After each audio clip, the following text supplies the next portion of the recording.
The night they were thrown out, it was raining. Not a dramatic storm, not thunder or lightning, just a steady, cold rain that soaked through clothes and made everything feel heavier than it already was. Victor Hale stood in the doorway of his daughter's house, holding a small backpack that belonged to his granddaughter. The porch light buzzed above him, flickering like it couldn't decide whether to stay on or give up. Behind him, voices were still raised. "You're not staying here another night," his daughter shouted. "I'm done, Dad. I mean it this time." Her husband stood beside her, arms crossed, eyes glassy, jaw tight in that way Victor had learned to recognize. The smell of alcohol and something sharper hung in the air. Victor did not argue. He had learned a long time ago that arguments rarely changed people. They only made the inevitable come faster. He stepped aside so the child behind him could walk past. Lily was 8 years old, small for her age, quiet in a way that children should not be. She clutched a stuffed rabbit under one arm, her other hand wrapped tightly around the strap of the backpack. "Grandpa?" she whispered. "I'm here," Victor said softly. "Before I tell you what happened next, subscribe to the channel and let me know in the comments what time it is where you are watching from. It helps more than you know." The door slammed, just like that. No hesitation, no regret, no looking back. Victor stood there for a moment, rain soaking through his coat, the sound of the lock turning echoing in his chest more than in his ears. He had seen this coming. It had started slowly. His daughter had not always been like this. Years ago she had been bright, determined, the kind of person who worked 2 jobs and still showed up early. Then came the painkillers after a minor surgery. Then the excuses. Then the lies. By the time Victor realized how far things had gone, she was already deep in it. And the man she had married only made it worse. At first Victor had moved in to help. Temporary, they said. Just until things stabilized, but stability never came. Instead, Lily grew thinner, quieter, more watchful. Victor began cooking for her, packing her lunches, walking her to school, sitting beside her at night when the shouting downstairs became too loud. He had tried to protect her without turning the house into a battlefield. That had been his mistake. Now they were standing in the rain with nowhere to go. "Where are we going?" Lily asked. Victor looked down at her. "We're going somewhere safe." He did not know where that was yet, but he knew they would find it. They walked for nearly an hour before reaching the bus station. The waiting area smelled like stale coffee and tired lives. A few people slept on benches, coats pulled over their heads. Victor bought 2 cheap tickets to the next town using the last of his savings. They spent the night on the bus. Lily slept with her head on his shoulder. Victor did not sleep at all. The next 3 months blurred together. They stayed in shelters when there was space. When there wasn't, they slept in the car Victor had managed to keep hidden from his daughter and her husband. He learned which church kitchens served breakfast without asking questions, which parking lots were safe, which ones were not. He sold his watch, then his tools, then anything that was not essential. Every day he made sure Lily went to school, clean clothes, packed lunch, homework done, no matter what. One evening, as they sat in the car eating sandwiches from a convenience store, Lily asked quietly, "Are we poor now?" Victor thought about the question. "We're not poor," he said. "We're just between chapters." She nodded as if that made sense. Children were remarkable that way. Weeks passed, then months. Winter began to edge into the air. Victor was in the parking lot of a grocery store when his phone rang. He almost ignored it. The number was unfamiliar. "Hello?" he said. "Mr. Hale?" A calm voice asked. "This is Daniel Reeves, branch manager at North Valley Trust. I've been trying to reach you." Victor frowned. "I don't have any accounts there." "Yes," the man said. "That's why this has been difficult. Our records show you opened an investment bond in the early 1990s. It has matured. We need to discuss the next steps." Victor leaned back in his seat. "I think you have the wrong person." "No, sir," the voice replied. "We verified through historical documentation. The investment has appreciated significantly. How much? Victor asked.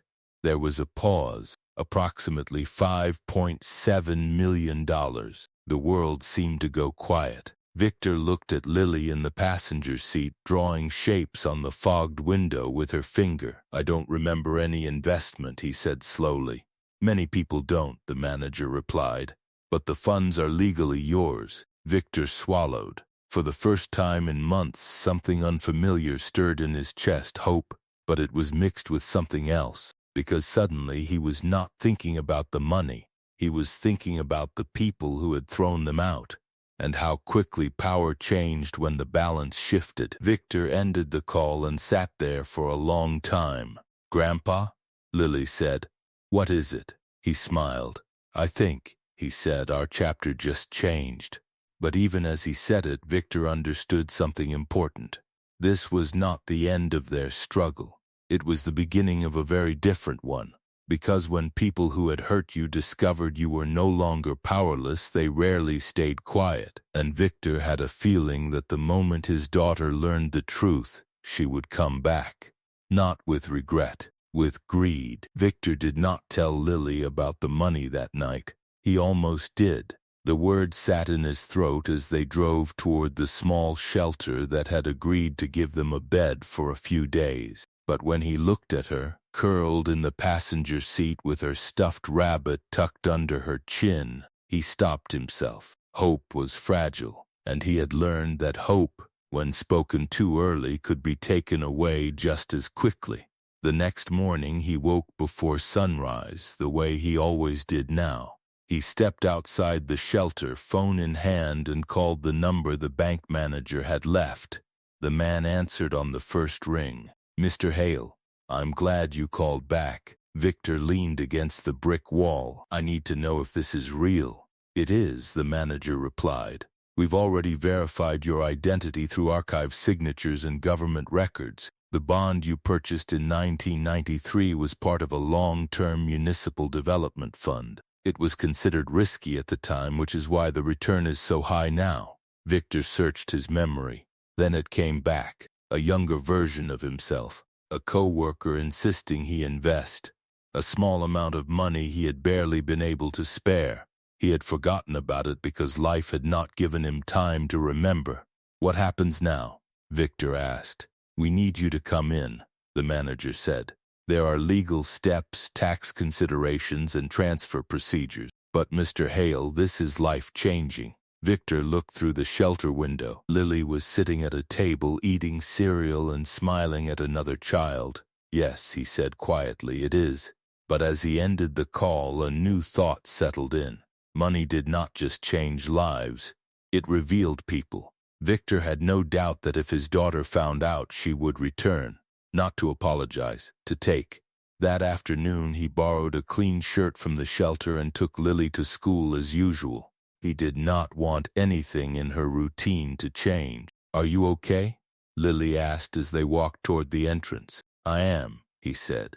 You look different. He smiled faintly. Good different or bad different? She thought for a moment. Like when you already know the answer to something. Victor squeezed her hand gently. That's because I do.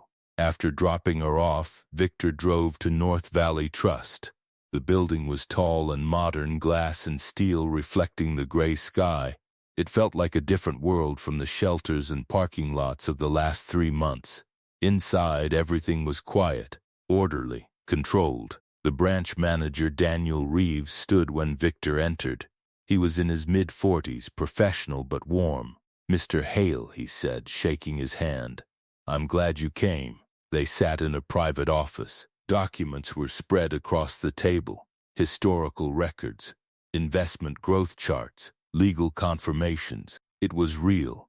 Victor stared at the numbers. He had spent the last months counting dollars. Now he was looking at millions. How long have you been trying to reach me? Victor asked. Nearly 6 months, Reeves said. Your contact information was outdated. It took time to locate you. Victor exhaled slowly. If they had reached him earlier, everything would have been different. Or maybe not. Maybe this had needed to happen. What will you do? Reeves asked. Victor thought about that. A house, he said first. Stability for my granddaughter. Education. Security. Reeves nodded. And beyond that? Victor's eyes hardened slightly. There are people who hurt her, he said. I want to make sure they never have that chance again. Reeves did not ask for details. Instead, he said something unexpected. Mr. Hale, sudden wealth attracts attention. You must move carefully, especially if family members learn. Victor gave a faint smile. They will.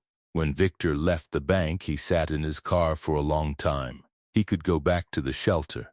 He could pretend nothing had changed. Or he could begin. He chose the second. That evening, he booked a modest hotel for the first time in months. When Lily walked in and saw the clean bed and warm lights, her eyes widened. Is this ours? For now, Victor said. She ran her hand across the blankets. It smells like soap, she whispered. Victor had to look away. Over the next week, he worked with the bank. Lawyers, financial planners, background checks. Everything was structured and careful. And then the inevitable happened. His daughter called. Victor stared at the phone as it rang. He had not heard her voice since the night they were thrown out. He answered. Dad? She said, suddenly sweet. The change in tone was almost theatrical. I heard from someone at the old job, she continued. They said you've been doing well. Why didn't you tell me? Victor said nothing. She filled the silence. You know, Lily misses us. We were worried. Victor felt something cold settle in his chest. You threw her out, he said quietly. That was just a fight, she replied quickly. Families argue. You know that. Behind her voice, he heard another sound. His son-in-law, listening, calculating. Where are you staying? She asked. Victor smiled slightly, though she could not see it. Safe, he said. There was a pause. Dad, she said softly. We should talk. We need to fix this. Victor ended the call. He sat in silence. The game had begun, because now they knew, and people like them did not stop at one attempt. That night, as Lily slept peacefully for the first time in months, Victor stood by the window of the hotel and watched the lights of the city. Money had changed their position, but it had not changed the nature of the threat. If anything, it had made it more dangerous. And Victor understood something with absolute clarity. This was no longer about survival. It was about protection, and the next move would decide everything. Victor did not answer the next 3 calls, or the messages. His daughter sent texts filled with concern, questions about Lily, apologies that sounded rehearsed, promises that felt empty. He read them all. He responded to none. Instead, he focused on building something solid. Within 2 weeks, the funds were transferred into a protected trust under legal supervision. The lawyers insisted. Victor agreed. The money was structured so no one could touch it except through clear, documented channels. He placed Lily as the primary beneficiary, not because he was afraid of dying, but because he had learned that security was not about today. It was about tomorrow. One afternoon after school, Lily sat across from him in the hotel room drawing a picture. It showed a small house, a garden, a dog. Is this where we're going? She asked. Victor studied the drawing. Yes, he said. Will it have a lock on the door? Yes. She nodded, satisfied. Good, she said, because I don't want to be thrown out again. The simplicity of it cut deeper than anything else. That evening, Victor took her to see the house. It was not large, but it was quiet, safe. A single-story home at the edge of a small neighborhood, with a backyard and a tree strong enough to hold a swing. Lily ran across the grass. Can we live here? Yes, Victor said. For always? As long as you want. For the first time in months, he saw something in her face that had been missing. Certainty. But peace did not last long. 3 days later, the knock came. Victor was expecting it. He opened the door. His daughter stood there, thinner than he remembered, eyes restless, smile forced. Behind her stood her husband, jaw tight, scanning the house like he was already calculating its value. Dad, she said, stepping forward. Victor did not move. You shouldn't be here, he said calmly. We just want to talk, she replied. You had that chance. She forced a laugh. You're overreacting. We made a mistake. Families forgive. Victor's gaze shifted to his son-in-law. The man's eyes had already moved past him, looking at the furniture, the hallway, the layout. "How did you afford this?" the man asked. Victor did not answer. His daughter stepped closer. "We heard about the investment," she said quietly. There it was, no apology, no shame, just truth. "People talk," she continued. "You know how it is." "Yes," Victor said. "I do." She lowered her voice. "We need help. Things got worse after you left. We're behind on everything. We just need a loan." Victor's expression did not change. "A loan?" She nodded quickly. "Just temporary." Behind her, the man shifted impatiently. "We're family," he said. "You owe us." Victor felt something inside him settle. Not anger, clarity. "I owe Lily," he said. His daughter's face hardened. "So you're choosing her over us?" "Yes." Her voice rose. "We are her parents. You stopped being that the night you threw her out." The man stepped forward. "You think you're better than us now?" Victor did not step back. "I think you are dangerous." For a moment the air felt electric. Then his daughter changed tactics. She softened her tone. "We can fix this," she said. "Let Lily come home. She needs her mother." Victor's voice was quiet. "She needs safety." His daughter's eyes flicked toward the hallway. "Where is she?" Victor closed the door halfway. "Inside. Let me see her." "No." The man's patience snapped. "You can't keep her from us," he said. Victor looked at him steadily. "Yes," he said. "I can." The man laughed harshly. "You think money makes you powerful?" Victor did not respond. Instead, he stepped outside and closed the door behind him. "What do you want?" he asked. The truth finally came. "Half," the man said. Victor almost smiled. "Half? You wouldn't even have that money if we hadn't thrown you out," he continued. "Think about it." Victor studied him. "You believe that?" The man shrugged. "Life is opportunity." Victor nodded slowly. "Then here is your opportunity," he said. "Walk away." The man's eyes darkened. "This isn't over." Victor knew that. As they left, his daughter turned once more. "You'll regret this," she said. Victor watched them drive away. He stood there long after the car disappeared, because he understood something now. This would not end with a conversation. People driven by addiction and greed did not stop. They escalated. That night, Victor installed cameras, changed the locks, met with his lawyer again, and filed for legal guardianship. As he tucked Lily into bed, she asked quietly, "Was that Mom?" "Yes." "Is she mad?" "Yes." Lily thought about that. "Are we safe?" Victor looked around the room. The house, the locks, the cameras, the trust. "Yes," he said. But inside he knew safety was never permanent. It was something you built and defended. And the moment he turned off the light, he understood the next phase had already begun. Because the next time they came, it would not be to ask.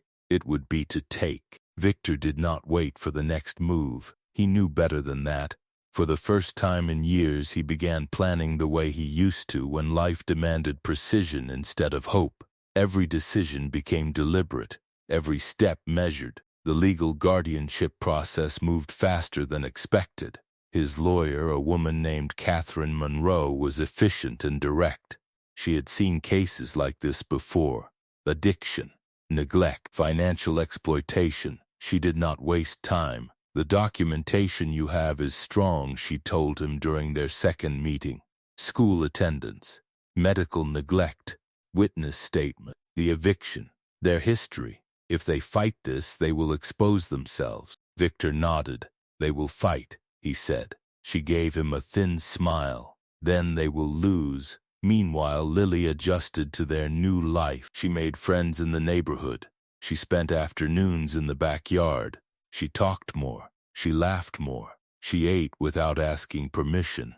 But there were still moments, small ones. She locked her bedroom door at night. She asked twice before going to sleep, "Are you sure they can't come in?" Victor always answered the same way, "They can't." But he kept the security system armed anyway. 3 weeks passed. Then the escalation came. It started with calls, not from his daughter, from unknown numbers. Silence on the other end, then hang-ups. Then one night someone drove slowly past the house, headlights cutting across the windows. Victor watched from the darkness of the living room unmoving. He did not call the police, not yet. Instead, he installed additional cameras, motion sensors, and something else. He began documenting everything: dates, time, license plates, because he understood something most people did not. Fear without evidence was weakness. Fear with proof was power. The next incident came on a Saturday. Victor and Lily had just returned from the grocery store when they saw the front gate open. It had been closed when they left. Victor's body reacted instantly. He guided Lily behind him and approached the house slowly. The front door was unlocked. Inside, drawers had been opened. Nothing valuable was taken. Only papers were disturbed. The trust documents, the guardianship filings. Victor's jaw tightened. This was not theft. It was intimidation. Lily's voice trembled. Did they come here? Yes, Victor said calmly. Are they coming back? Victor knelt in front of her. They wanted us to be scared, are you? He shook his head. No. That night he called the police. He provided the footage, the car, the license plate. It belonged to his son-in-law's cousin.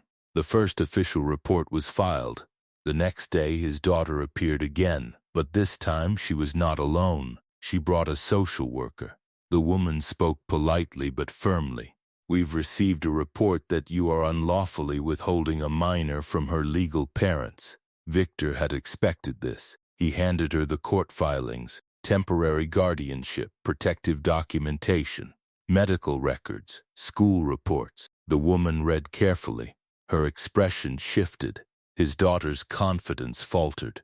This isn't over, she insisted. No, the social worker replied, but this approach will not work. His daughter's mask cracked. You think you've won? She shouted. You think money makes you untouchable? Victor spoke quietly. It makes me prepared. The woman left shortly after. His daughter lingered at the gate. You ruined everything, she said. Victor looked at her. You did. For a moment, something like regret flickered in her eyes. Then it vanished. She drove away. The following weeks became a legal battlefield. Drug tests were ordered, court evaluations, financial investigations. The results were devastating. Substance abuse confirmed, debt records exposed, fraudulent loans, illegal activities tied to her husband. The case shifted rapidly. Not just a custody dispute, a criminal investigation. One evening, Catherine Monroe called. They are offering to sign away parental rights in exchange for a settlement. Victor felt a strange emptiness. How much? 200,000. Victor almost laughed. They think this is about money. It is to them, Catherine replied.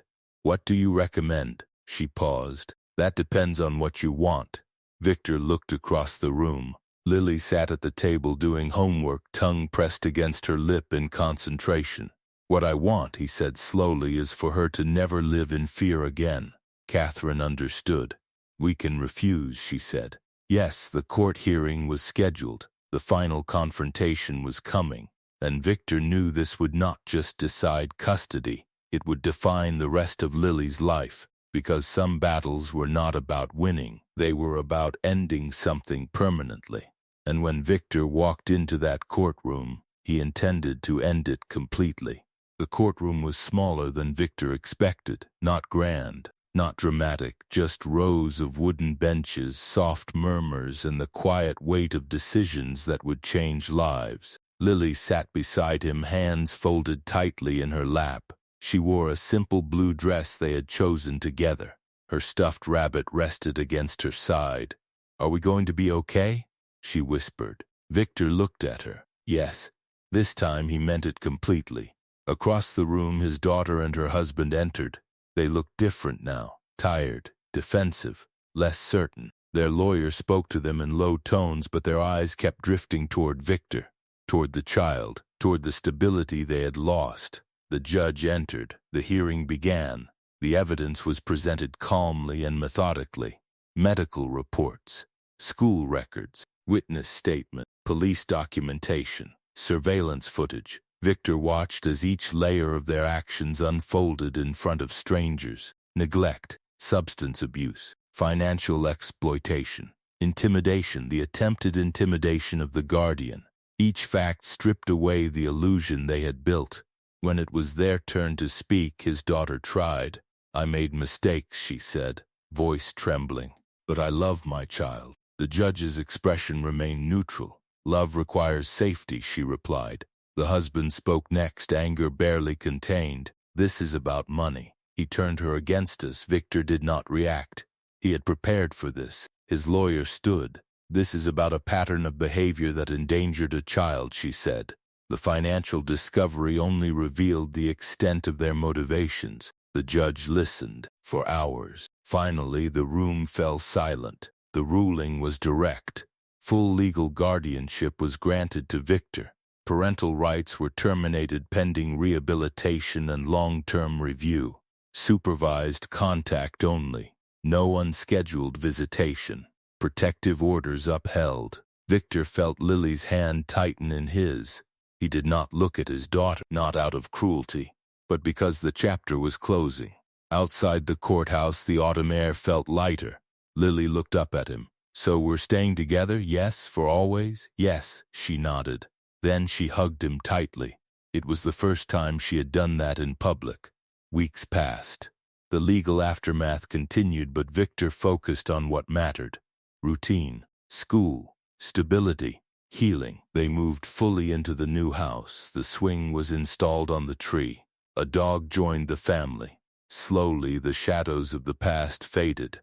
One afternoon, Lily sat beside him on the porch.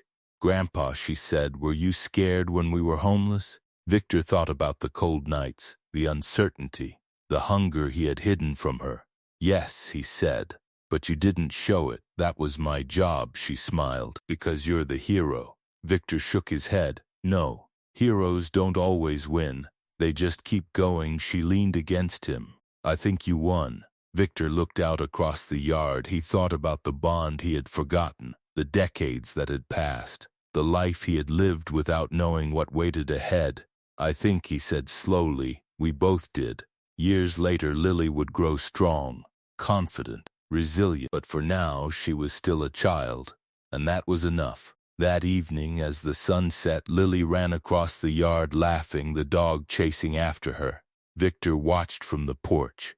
The house behind him was quiet, safe, permanent. The money had given them comfort, but it had not given them victory. What had given them victory was survival, and the decision made again and again to protect what mattered most, because being thrown out had not been the end. It had been the beginning. And if you've been listening this far, subscribe to the channel and let me know in the comments what time it is where you're watching from. It helps more than you know.